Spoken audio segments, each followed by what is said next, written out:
अस्ति मैले तिमीहरूलाई यस्तो राम्रो कुरा पनि नराम्रो भने हो त है जाम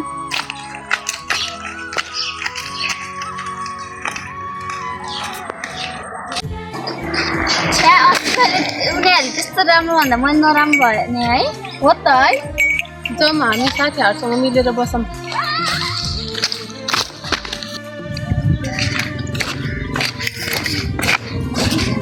त्यतिकै किन रिसा है भन्थेन है त त्यही त है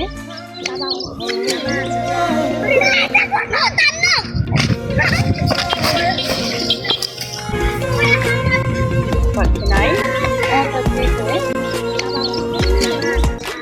त्यही त प्रतीक्षा अस्ति हामीसँग त्यसरी रिसाएर हामी साथी झन्डै नराम्रो भएको नि ए अस्ति म त्यतिकै नि रिसाएको छु अब हामी साथी बढ्नु है अबदेखि हामी सबै साथी है अब हामीदेखि सबै साथी आज हाम्रो फाइनली पार्टी आयो हाम्रो पार्ट 4 हेर्न चाहनुहुन्छ भने हामीलाई माया गर्नु होला लाइक शेयर कमेन्ट गरिदिनु होला धन्यवाद